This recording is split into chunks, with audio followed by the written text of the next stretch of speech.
Welcome into OutKick the show. I am your fearless leader, Clay Travis. I hope that all of you are having fantastic Mondays, wherever you may be across this great country or this great land. It is OutKick the show, and I want to tell you all about my new book.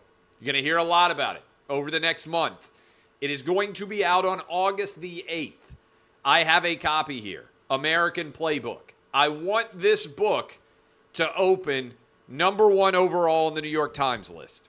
In order to make that happen, well, first of all, I need to figure out who else is writing a book. I haven't yet seen the list of who else is writing a book because, you know, if like Prince Harry or Michelle Obama or somebody like that's writing a book, I'm screwed. I have not seen anybody else that has a book coming out on August 8th that is like going to just sell 1 million copies, all right? So let's start there. I want this to be the number one nonfiction book in America for the week that it comes out, August 8th. I want it to be so successful that the New York Times has to put this book in the New York Times bestseller list, and I would like to be number one overall.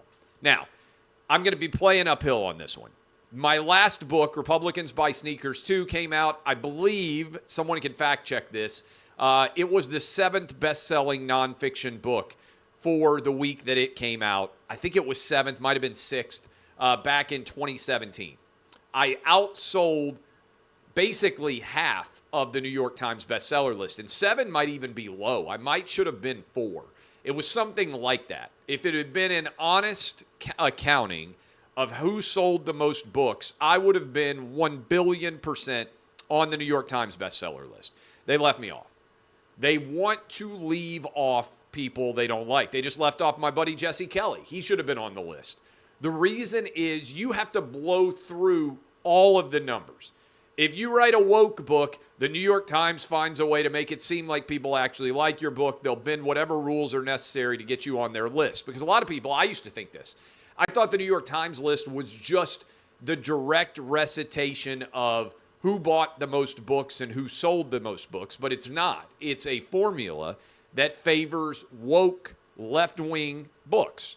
So you can be, I mean, if I wrote a book about how brave it was to cut your dick off, it would open number one beyond a shadow of a doubt. Like, My Dick is Gone by Clay Travis would be the number one best-selling book of all time. And I would be, according to the New York Times, number one New York Times bestseller. I Cut My Dick Off by Clay Travis, number one New York Times bestseller. American Playbook with the subtitle of A Guide to Winning Back the Country from the Democrats, I've got to sell like triple what everybody else has to sell. Cut your dick off, you only have to sell like a fraction. You're number one overall. You write a book about how to make America better again, you got to sell triple everybody else. So I want you guys to go buy this book. Money doesn't matter to me. In fact, I'll just make this pledge right now. I will donate the proceeds to the extent that I make any off this book to charity. I've got plenty of money. I want to open number one overall. I want the New York Times to have to put this book at number one overall. At a minimum, I want to be in their top list. People say, why does that matter? Puts you in the front of every bookstore in America. And it still matters in terms of getting ideas out there. A lot of people just put the New York Times bestsellers in the very front of the bookstore. So this book is not out till August 8th. You can go on to Amazon. You can buy it. And by the way, if you are a slacker and you just want to listen to the audio, I did all 10 hours. All 10 hours of this book recorded in my voice. I sat in a studio for 10 straight hours. Every word in this book I read. So you can go listen to it as well. Why not buy a book for yourself? Why not buy a book for your friend, your grandkid, your son or daughter, your friend who will not buy this book and read it otherwise, but you're like, you know what? I bet you actually are going to agree a lot with what Clay Travis says. Boom, there you go. Go buy it. You can also buy autographed copies. I'm going to be going all over the country, doing events, West Coast to East Coast, starting in New York City, headed all the way out to the West Coast as well, all over the East Coast. We're doing a bunch of events. Big Ten country, SEC country, Pac-12 country, ACC country. We are coming to your city, and I think you guys are going to enjoy it. So that is happening. All right, let's start here. Some of you may have seen Mark Cuban and George Karl. I had a great time, by the way, up in Chicago Met a bunch of you who are listeners and watchers and readers in Chicago. Thank you for everybody who said hi. Great time hanging out with people. And I survived, which is always a nice thing when you go to Chicago. So I was there for a wedding, family wedding, lots of fun. But I didn't do a show on Friday because I was immediately flying to Chicago. So some of you will have seen that Mark Cuban and I got into a back and forth. And then George Karl, formerly of the Nuggets and the Seahawks, he decided that he wanted to weigh in and take shots at me as well. Where did all of this come from? It came from my story pointing out that the NBA ratings peaked 25 years ago and they have collapsed by some 80-odd% since then. Meanwhile, other sports like the NFL, for instance, are posting their biggest audiences ever. Super Bowl that just passed, most watched football game ever. NCAA tournament, opening rounds men's tournament, most watched ever. NCAA women's championship between LSU and Iowa, most watched ever. People like basketball. They like basketball so much that this year we have had records set all time for the most viewed basketball games. Meanwhile, the NBA is a pinprick of the audience that they had 25 years ago. If I were involved in the NBA, that's a question I'd be wondering about. How is it that people can love the NCAA tournament, men's and women's, that they can love the Super Bowl, that those sports can be setting record highs this year, meanwhile the NBA is setting near all-time lows? What is going on with the NBA Finals that this is the case? It's a fantastic question. It's one that if I were involved in, I would be asking. Instead, people are attacking me, Mark Cuban, George Karl, for suggesting that it may be related to politics. That people, and I don't know why they refuse to acknowledge this, but I think this is important. I understand, and I think it's because I have a pretty good understanding of the American population in general. I understand that there are lots of people who both love Donald Trump and love basketball. Let me repeat that. There are lots of people, tens of millions of them, in fact, who voted for Donald Trump for president in 2020 and also love basketball. Somehow the woke sports media doesn't understand how this could be. I actually live among these people, right? I'll give you an example. I go to the SEC pretty much every weekend for like the last decade, football season, go to games everywhere. I've been to all 14 SEC football stadiums. From Texas A&M all the way to South Carolina, Gainesville all the way to Lexington, Columbia, South Carolina, Columbia, Missouri. I've been everywhere. Every single Saturday in the South, huge football stadiums are filled with people who love football and Donald Trump. People who love football and are going to vote Republican in their elections. Overwhelming majorities, right? If you doubt me, go look at the crazed reception that Trump got in Alabama. I was there for the great Alabama LSU game, Joe Burrow against Tua down in Bryant-Denny Stadium. Trump was sitting in the box. The whole stadium went crazy when they showed him on the Jumbotron and he waved at everybody in Bryant-Denny Stadium. Every single SEC football game is filled with people who love Donald Trump and football, okay? Every single SEC basketball arena is filled with people who love basketball and Donald Trump. Use Kentucky as an example. Rupp Arena, 20,000 people. At least by a 70-30 margin, I would venture to you, the people in Rupp Arena vote for Donald Trump and they love basketball. Huge numbers of people all over the country vote for Donald Trump and they love basketball. And they used to love the NBA until the NBA decided to start directly attacking them. And I don't understand. I mean, I will say it again. Mark Cuban, George Karl, Adam Silver, Greg Popovich, Steve Kerr, LeBron James, any of you woke, left-wing basketball zealots, open forum on wins and losses. You can come on Clay and Buck if you want to do live radio. Tell me why I'm wrong. Tell me why the NBA setting a high 25 years ago, came back some during Kobe, why the last 4 of the last 5 straight years are the lowest rated NBA finals in the last 30 years. Least viewed. Okay? 30 years of data on NBA playoffs, on the NBA finals. If I'm wrong, why have 4 of the 5 least watched NBA finals of all time all happened in the last 4 years? While the NBA is tanking, NCAA men's basketball, NCAA women's basketball, the Super Bowl setting all-time highs. Why am I wrong? Why do these guys refuse to acknowledge that there is a huge percentage of basketball fans out there that both loves the NBA and voted for Donald Trump? I used to love the NBA. In the Jordan era, like a lot of you, I was a massive fan. I really liked watching Kobe. I love basketball. I watch basketball all the time. I also voted for Donald Trump. I think there are tens of millions of people like me all over the country. But a lot of people decided they didn't need basketball when basketball threw the middle finger up at them and said, we don't like you. We don't respect you. We don't believe that what you are saying is acceptable. And look, George Karl is even saying this explicitly. Now, I don't know George Karl at all.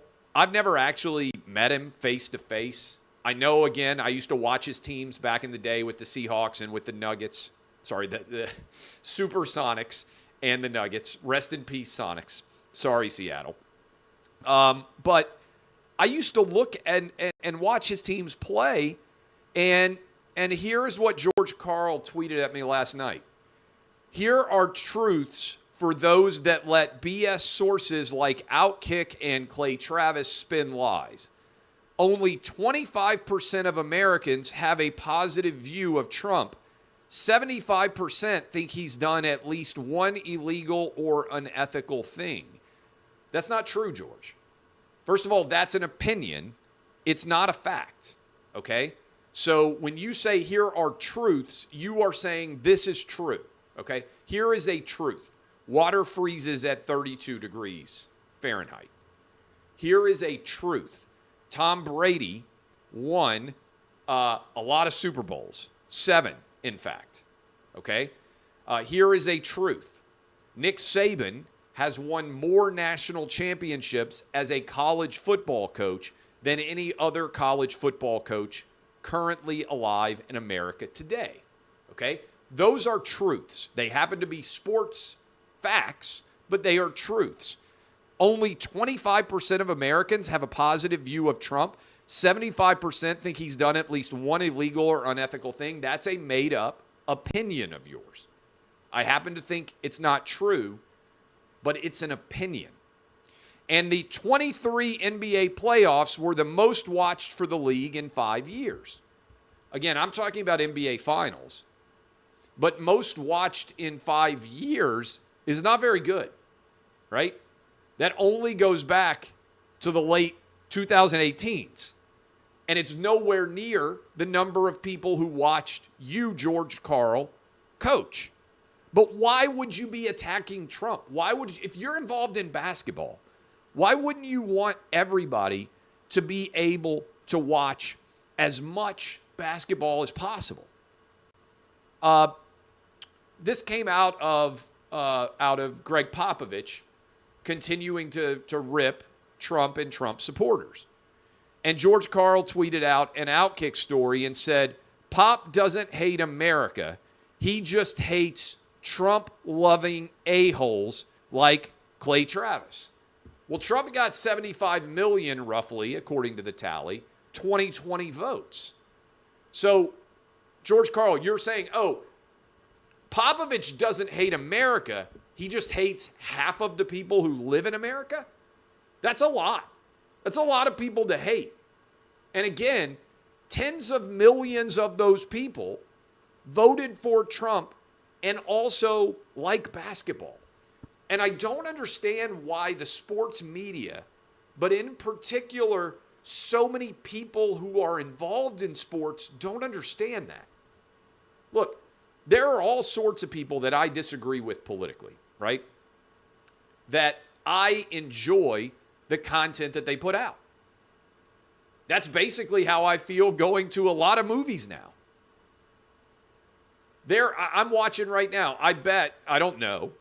I'd love to sit down with him sometime. You know what show I'm watching right now? The Righteous Gemstones. I think it's really funny. My wife said, hey, this is going to make you laugh. You're going to enjoy it. And I don't care about your politics at all if you can make me laugh. I like jokes. I like humor. I like comedy. I like to laugh. I don't care who you voted for president. If you can make me laugh, I enjoy consuming your content. That's just me. Maybe you're different. So I'm watching The Righteous Gemstones right now. It's a really funny show.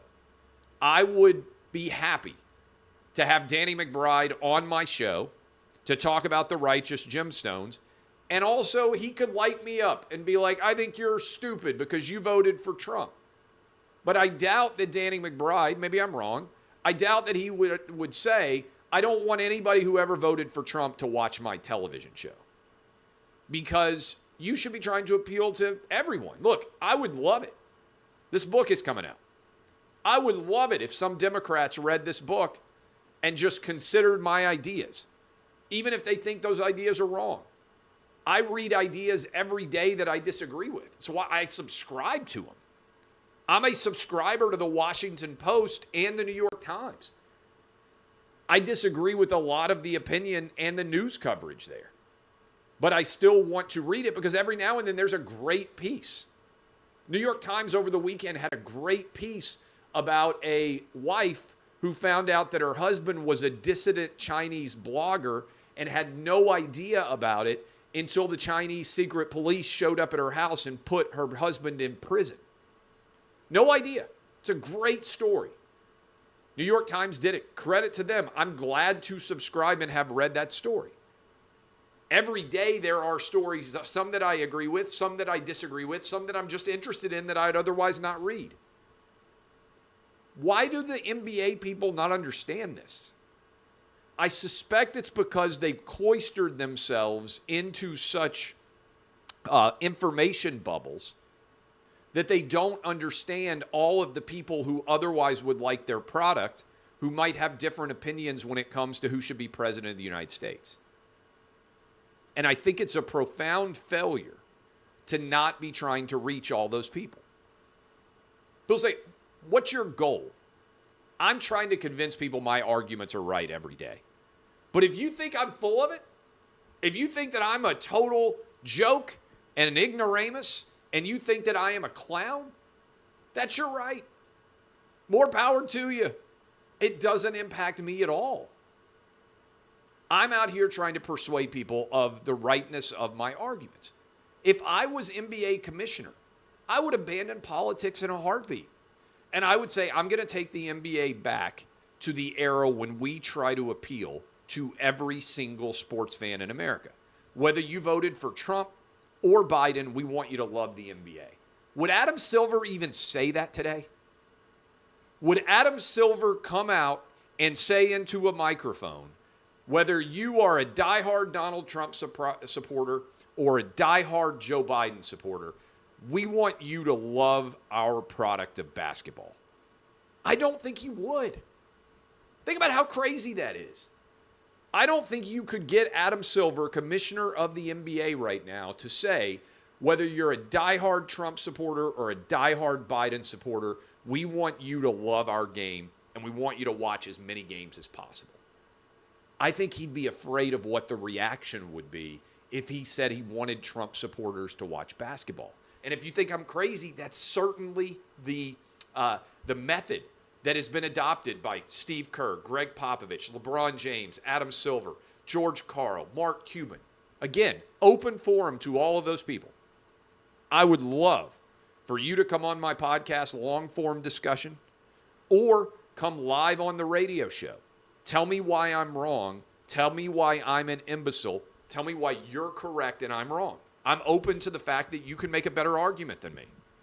And I guess Mark Cuban got mad. He said, you called me a bitch. I think I'm being kind, Mark. I think if you are a billionaire, let me specifically address Mark Cuban here. If you are a billionaire, I am 100 millionaire, okay? I have more money than I can spend. I am building 2 houses. This is just me being honest. I am building 2 houses presently, each of which is going to cost more than $10 million. One in Nashville, one on the beach down in Florida. Okay? I'm doing that because I'm like, this is what I would like to spend my money on. I don't need a lot of other stuff. I told you before, the only thing I really go and buy, I can buy it at Amazon. I can buy it at Costco. That's pretty much where I buy everything. Okay? I have, in my opinion, FU money. What does that mean? That means I don't have to tiptoe up to anything I believe because no one can do anything to me that is going to keep me from being able to take care of my family for the rest of my life, and frankly, family that I don't even know. My wife and I are probably going to be paying for the next 5 or 6 generations of family, heirs of ours, going to college, starting businesses, buying homes. That's the reality, okay? I am incredibly fortunate. Every morning I wake up filled with extreme gratitude that I get to do the jobs that I do. I don't have to do any of them to make a living, okay? That's just information for me to share with you. I'm not a billionaire, okay? Mark Cuban is a billionaire. But here's the truth. I don't understand what the point of having FU money is if you're too much of a bitch to say what you actually believe. Mark Cuban is a billionaire, but he is wearing golden handcuffs because he's not willing to say every single person in China deserves human rights. Chairman Xi, you should not be putting anyone in concentration camps. I'm saying that directly to all of you. It's 100% what I believe. Mark Cuban won't say it. He was offended that I called him a bitch.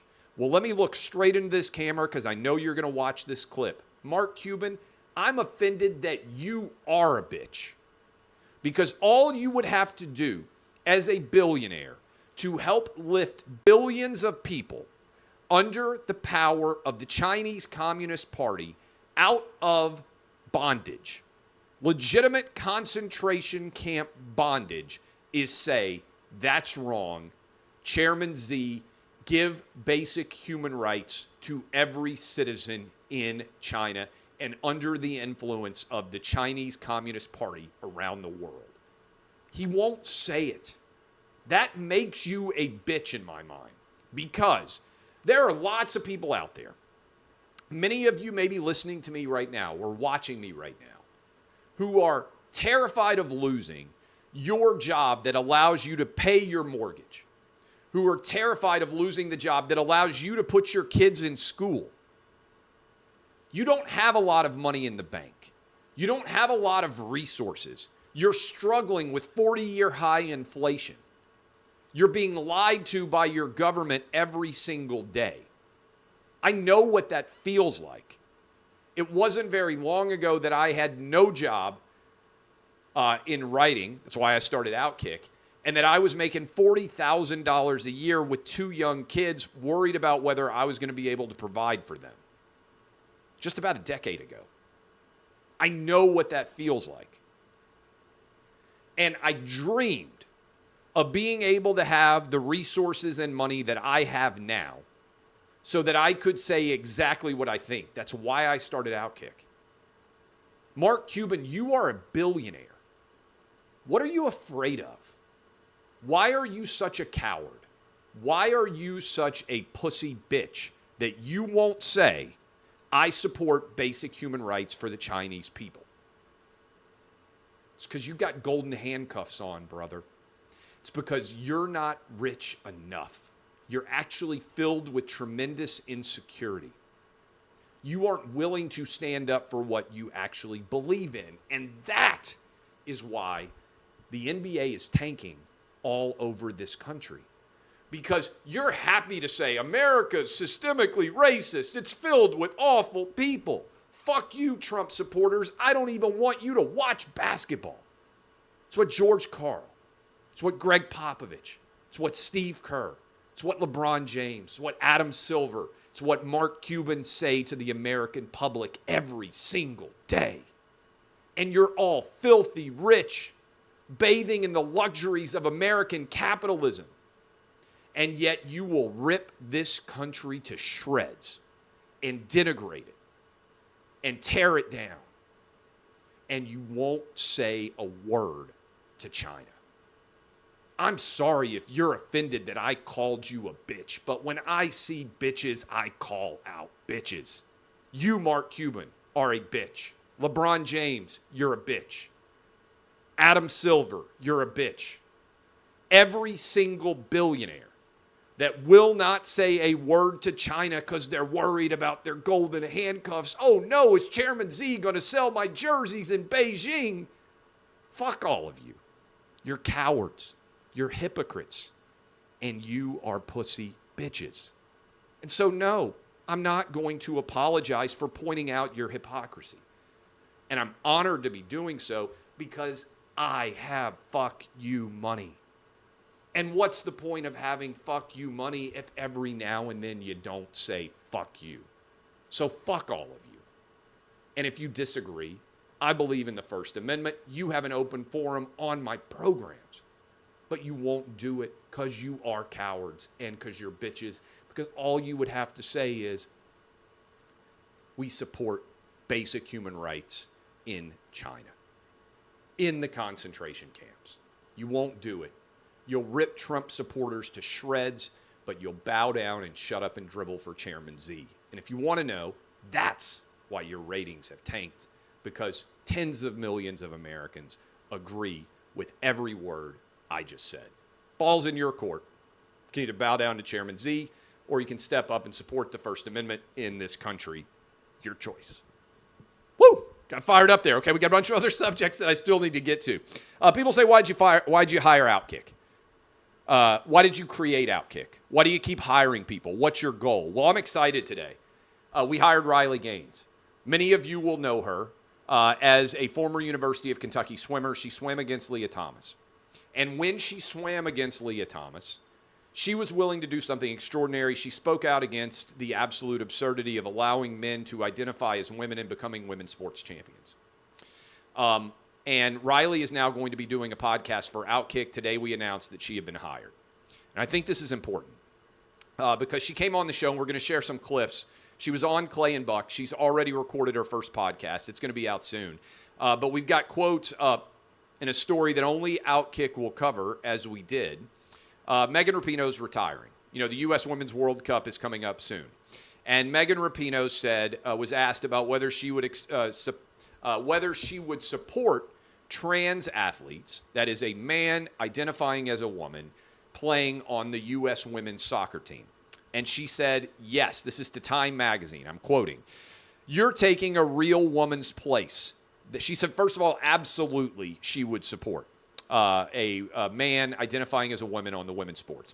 She then said, of the criticism, she said, "You're taking a real woman's place." That's the part of the argument that's still extremely transphobic. I see trans women as real women. What you're saying automatically in the argument, you're sort of telling on yourself already, is you don't believe these people are women. Therefore, they're taking the other spot. I don't feel that way. She continued, "Oh, now we care about fairness. Now we care about women's sports. That's total bullshit. And show me all the trans people who are nefariously taking advantage of being trans in sports. It's just not happening." Actually, Riley Gaines directly opposes that. She said, a man on our show today, Riley Gaines said, a man could easily take her place, discussing Megan Rapinoe. It's true. Men are bigger, stronger, and faster than women. But important, Riley's story here is very important. Why is Riley Gaines telling her story? Why is she a public figure now? She was all set to go to veterinary school. She was finishing her career swimming in the women's NCAA championships when she had to compete against Leah Thomas, formerly Michael Thomas. And she pointed out the absurdity here of a man who started swimming with the University of Pennsylvania as a men's swimmer suddenly becoming a women's champion. She didn't choose this situation. She directly competed against a man in women's athletics, and a man won an NCAA 500-meter championship. And so Megan Rapinoe's argument is dead on its face because this is directly happening. And it's cowardly of Megan Rapinoe to be willing to make the argument that a trans individual should be able to play on the women's sports team right as her women's sports career ends. This is what left-wing dogmatism demands. It demands that you be willing to say fundamental untruths in order to make the members of your dogma happy. Megan Rapinoe would have no future in women's athletics at all if 12 or 14 trans male athletes decided to become women, right? If men decided to identify as women, every single women's soccer team position would be taken.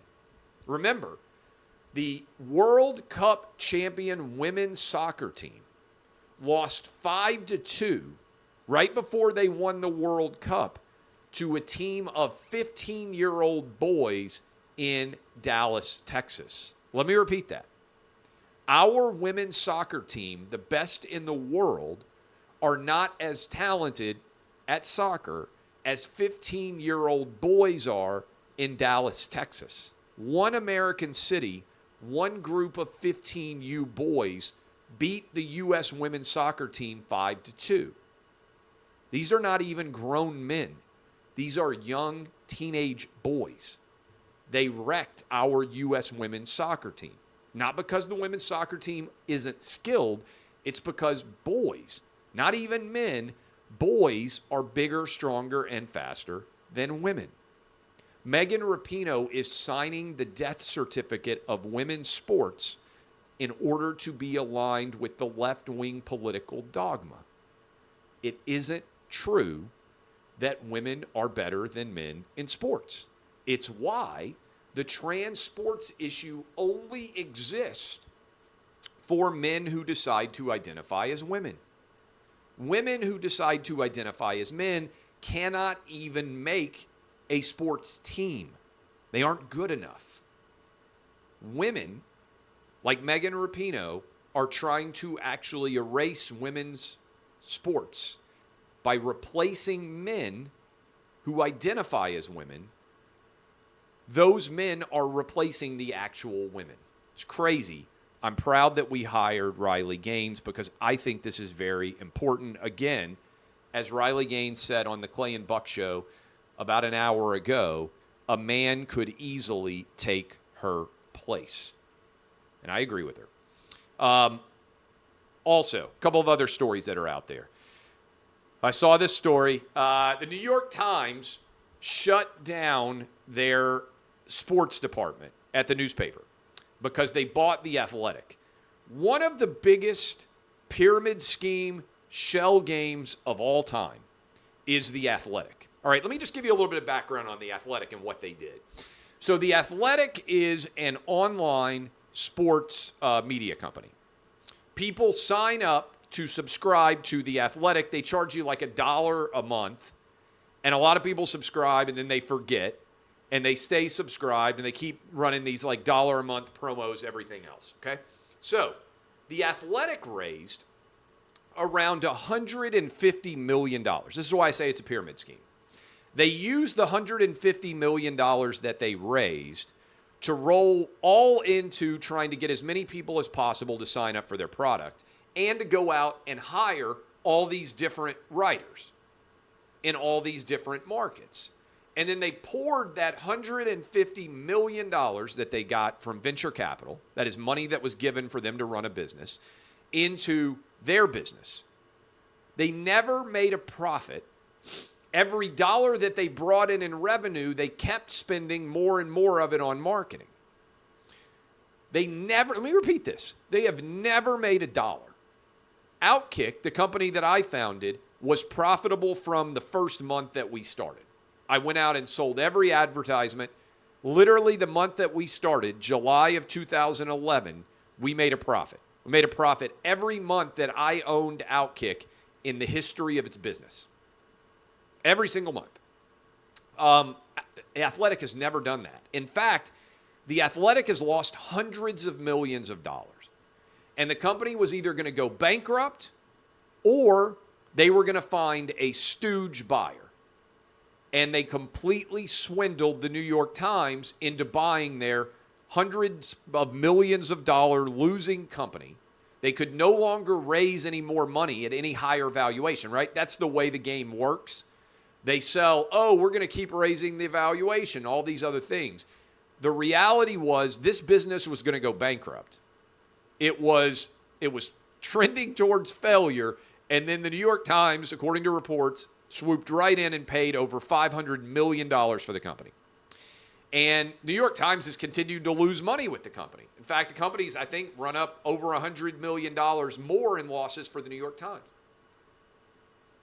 Now the bean counters in the New York Times are looking around. They're like, seems like a really bad buy, guys. It's like, what did we get? Well, we bought a company that's going to lose us hundreds of millions of dollars, and there's no pathway to profitability. What are we going to do? Now the answer is, well, let's just shut down the New York Times sports section, which has existed, I think, since the 1880s.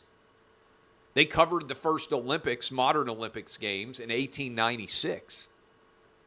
They're now shutting down and reclassifying the entire sports section because they have to justify the over $500 million that they spent on the Athletic. And what's funny about this is earlier this morning, I was scrolling through looking at this, and I was kind of blown away because I looked at it and I said, my goodness, this is really funny. They have a quote back in 2017. The New York Times sports section wrote a story about the Athletic. And then that story, I thought it was really interesting. The opening paragraph of this, you can't even make this up. New York Times headline in their newspaper in 2017. This is October 23rd of 2017. Why the Athletic wants to pillage newspapers. 6 years, a little bit less than 6 years ago. Opening paragraph. By the time you finish reading this article, the upstart sports news outlet called The Athletic probably will have hired another well-known sports writer from your local newspaper. In a couple of years, once The Athletic has completed its breakneck expansion, perhaps that newspaper's sports section will no longer exist. The New York Times wrote about the New York Times demise at the hand of The Athletic. And what's crazy is this is all a BS shell game. These dudes sold a company for $500 million that's never made a dollar. In fact, they've lost hundreds of millions of dollars. They raised $150 million. It's the craziest thing I've ever seen. Never made a dollar. They were going to go bankrupt if the New York Times hadn't bought them. And now the New York Times is trying to make sense of this. This is, by the way, woke on woke sports media violence. Because The Athletic has filled its staff with super woke sports writers, the kind of people who think Megan Rapinoe's a hero for saying men should be able to play women's sports. And the New York Times is filled with that place too. And now The Athletic has fired all the people from the New York Times. And I keep thinking, how is it that OutKick has the monster audience that we do and no competition? I keep thinking, it's like I invented beer and no one else will make a beer. And I'm like, hey, people kind of like sports and they don't like woke sports. And so that's our market. And that's what, 80% of sports fans? 90% of sports fans? Yet there's a knife fight for the woke sports fans. And now The Athletic has just gutted the New York Times. The New York Times could have, and I hate to give them brilliant ideas here, they could have hired like 10 of the best athletic sports writers, right? 20 of the best athletic sports writers. Probably paid a total of $3 million to them. I mean, I'm not even kidding about this. $4 million, let's be crazy and say they could have paid him $5 million. They could have hired the 20 best athletic sports writers, got the exact same content, got the exact same value. Instead, they paid over $500 and only had to commit $5 million. Instead, they committed $500 million so that they could guarantee themselves losing hundreds of millions of dollars. I don't get it. And these quant guys who sit around and they're like, well, according to the Excel spreadsheet, the Athletic is going to be worth $1 billion in 2032. I mean, these dudes have no idea. But you're seeing now that the New York Times is like, oh, yeah, by the way, this didn't make any sense. I told you it didn't make any sense to pay $500 million when they did it. Could have paid $5 million and gotten anybody that you wanted at The Athletic to come write for the New York Times. Instead, you allowed the Athletic to build a Ponzi scheme, a shell game, never made any money. You paid them $500 million, and now you're doing away with your entire sports section. Why didn't you just hire the 20 best people at The Athletic and expand your sports section and save yourself $500 million? I mean, this is the kind of stuff. I mean, you guys are like listening. You're like, yeah, kind of making a lot of sense. This is the kind of stuff sometimes I look around. I'm like, how are there so many dumb people in the world? Right? I'm saying that the New York Times could have gotten the same benefit by spending $5 million. Instead, they spent $550 million. But if you disagree with me, let's say you're like, Clay, you're crazy. You couldn't have gotten 20 great sports writers for a $5 million salary. I would dispute that, right? 20 great sports writers, $5 million salary. What's the math on that? Because I'm just doing back of the envelope math here. I'm not a quant genius. I can't explain why the Athletic's worth $500 million. But let's say I did $5 million divided by 20. $250K for every one of those sports writers, right? Probably get it. Let's say $5 million. Let's say I'm wrong, though. Let's say that they're going to say, you're crazy. I think you can get almost any sports writer in America for $250,000-ish now. Again, but let's say I'm wrong and you're crazy. Let's say we double it. You can definitely get almost any sports writer in America, the 20 best, for like $500,000 each, okay? So that's $10 million. I just saved you $540 million. Okay? Let's say I'm wrong. Let's say you have to spend $50 million to get these guys. So, what did you buy? I guess is what I'm getting at here, right? What asset have you purchased? Well, you bought a company that employs a bunch of sports writers. What else have you gotten? There is no asset there. You just bought a company that has other people under contract. And I haven't even seen anybody at The Athletic like be valuable to the New York Times. It doesn't make any sense at all. They wasted $550 million. And if they had listened to me talk to them for 15 minutes, they would have been like, okay, yeah, this doesn't make very much sense. Let's give Clay $20 million for what he just told us, because in the process, he's going to save us $500 million. These people are dumb, right? Whatever you think about people in positions of power, a lot of them are really dumb. And a lot of them follow whatever the bouncing ball is. They don't have any actual vision. And I think you're seeing it happen with the New York Times. I mean, just clip everything I said about the New York Times, take it to Harvard Business School, play it, and they'll be like, yeah, Clay's right about everything. And those quant guys who were like, in 2029, it's going to be, no, it's total bullshit. They didn't buy anything. And now they're slowly recognizing they didn't buy anything, and they're trying to justify what they spent the money on. Right? I don't even know who the most talented athletic writer is. They're behind a paywall. I haven't read ever an athletic article, to my knowledge. I don't think I've lost anything. But I guarantee you could have bought every single one of them, put them behind the New York Times paywall, and done it for $5 million, $10 million at the absolute apex, and you would have gotten all the benefit. Instead, you paid $500 million for a Ponzi scheme of a company? You got took to the woodshed, my brothers. A couple of other stories that are out there. Disney. Speaking of taken to the woodshed, Bob Iger's an idiot. All right? I think Bob Iger had 2 or 3 good ideas back in the day.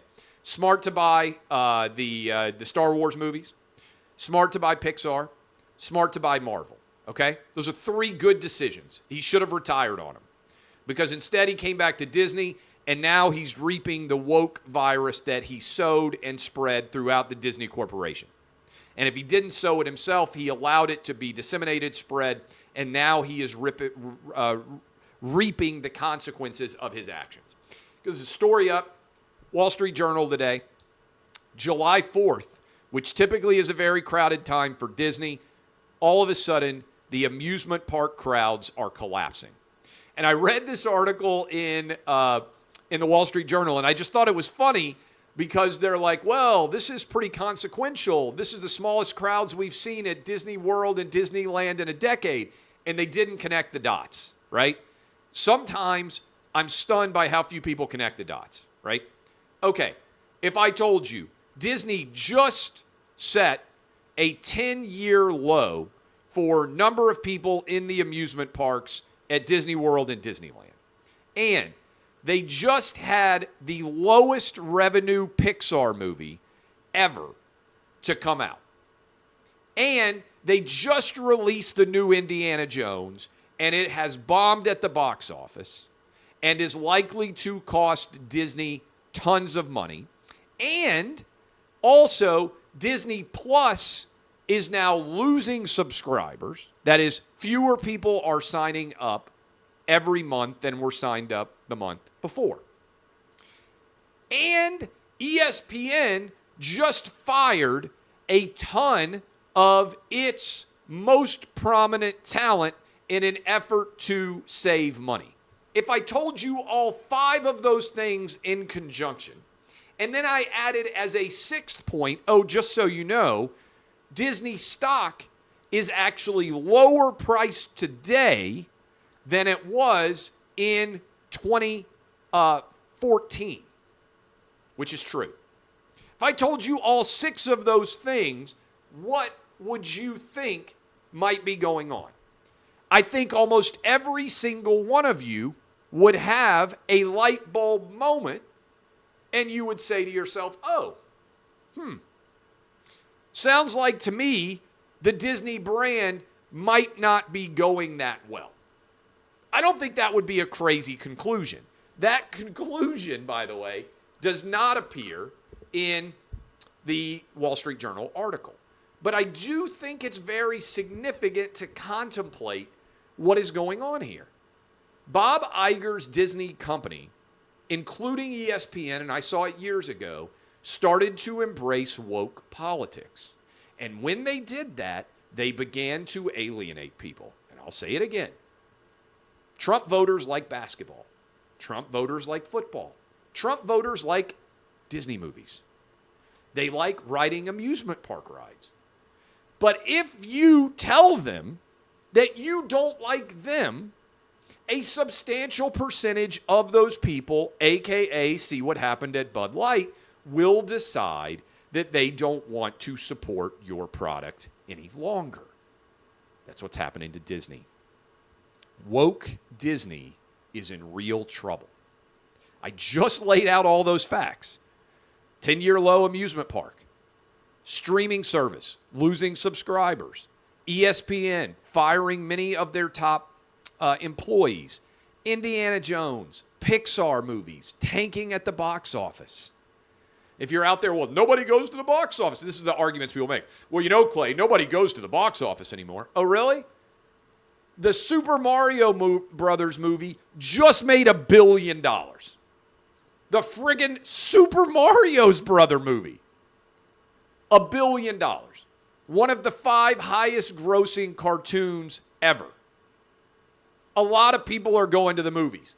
Top Gun Maverick last year basically saved movie theaters because so many people wanted to go see it. Okay? Indiana Jones, tanking relative to the other 4 Indiana Jones movies. Newest Pixar movie, tanking. what is going on here, Disney and the NBA and ESPN, they're Bud Light. Conservative boycotts work. They're actually extremely destructive. And people don't want to acknowledge, for whatever reason in the media, the power of Trump voters. If liberal voters all of a sudden said, hey, there aren't enough trans people in Disney movies, we're not going to go to the movies, I'd be like, yeah, right. Nobody cares. Even Democrat voters agree with everything that I'm saying about women sports issues. It's crazy, right? But when you actually break it down, Bob Iger seeded the woke virus all throughout the Disney company. He retired. They gave him a golden parachute. He looked like a genius because he made a good decision back in the day, early in his tenure, when he bought Star Wars, when he bought Marvel, and when he went out and bought Pixar. But now he's reaping what he sows. Even the Marvel movies aren't doing that well anymore. People are deciding not to support Disney content. And until Disney apologizes, which Disney is not going to do, they got major issues going forward. Finally, you can never be woke enough, right? You can never be woke enough. That is the lesson of the New York Times and The Athletic. Woke sports writers fighting with each other, taking each other's jobs over who's the wokest, right? Because they don't really participate in an actual market of ideas. They participate in the woke market of ideas, which is a tiny business, okay? Look at what happened to Ben & Jerry's. Now, I don't eat Ben & Jerry's ice cream. It's too fancy for me. I don't flavors, like it's Northeastern. Like I've never been a Ben & Jerry's guy, okay? And that was before they gave Colin Kaepernick his own ice cream flavor. I don't know that I have ever had a Ben & Jerry's ice cream. I think that's true. Maybe I've been in one of the stores when I've been on the East Coast at some point. Maybe I've had 4 or 5 Ben & Jerry's in my life. Not very many. Okay? But what's interesting is Ben & Jerry's came out on July 4th and said basically America's an awful racist country and that there needed to be consequences and we got to take back land and all the stupid systemic racism like woke virus stuff that you would expect. And then guess what happened? Turns out Ben & Jerry's headquarters is actually on Native American land. You can't even make this stuff up. And as a result of Ben & Jerry's being on Native American land, again, you cannot even make this up.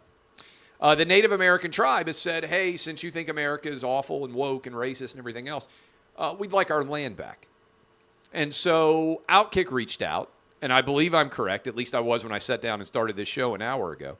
I believe I am correct that so far Ben & Jerry's has not responded to the demand that they give up their corporate headquarters to the Native American tribe whose land that they stole to build their ice cream shops, their ice cream headquarters on. Oh, the irony here, right? But this is what you need to recognize. And this is what I recognized some time ago, and I would encourage all of you to think about it. You can never be woke enough. Because if you could, the woke virus would end. And that's why, if you think about it, the woke virus has moved from, we need to do things, right? I'll give you an example. We need to change the nickname of the Washington Redskins, right? Oh, it's so offensive, we've got to change the nickname. Did that end the nickname dispute? No. They came after Kansas City Chiefs, the Atlanta Braves. And if those teams changed their names, then they'd come after the Notre Dame Fighting Irish. They are going to always need to find something that isn't woke enough for them that needs to be rectified. Why? Because if they ever say, America's pretty good, we're satisfied now, then their political power ends. There always has to be something new, which is why the woke virus requires, they can't even find actually directly racist things. The worst thing you could be in America is racist. You lose your job immediately. You can't make a living. No. Now they're saying, things are systemically racist. What does that mean? It means you have to redo the entire country, right? They don't want actual victory. I've said before for years, I'll say, you know what? I'm a reasonable guy. I'll sit down on the other side of the table from the wokest people on the planet. And I will negotiate with them, and you and me, we can have a battle over nicknames for all time, right? I, Clay Travis, as a firm purveyor of the anti-woke sentiment, will negotiate. And maybe I would have given you Redskins, maybe I would have given you the Cleveland Indians, but in exchange, you would have to sign a document saying every other nickname is fine for the rest of American history. They wouldn't do that. Because, or if they did, they just tear up the document. They desperately must have something to be trying to change, or else they have to acknowledge what is an immutable and, I think, impossible to defeat argument, which is the United States is the least racist country that's ever existed in the history of the world. It is imperfect because it is founded by men, but we are all incredibly fortunate to live here, no matter what our race, gender, ethnicity might be, white, black, Asian, Hispanic, gay or straight, male or female. And if you truly disputed that, you would have to explain to me why every single day black and brown people from all over the world legitimately die, trying to get here. Because if America was an awful racist place, why would so many people living in majority black and brown countries risk their lives to get here? And of course they wouldn't. And of course that destroys the underlying argument upon which much of this is based. The woke virus destroys everything it touches. It is awful for business. It does not allow for long-range success because it is all about destruction. I want to build things. That's what I've done so far. That's what I'm going to continue to do. I am Clay Travis. DBAP unless you need to SBAP. This has been OutKick, the show.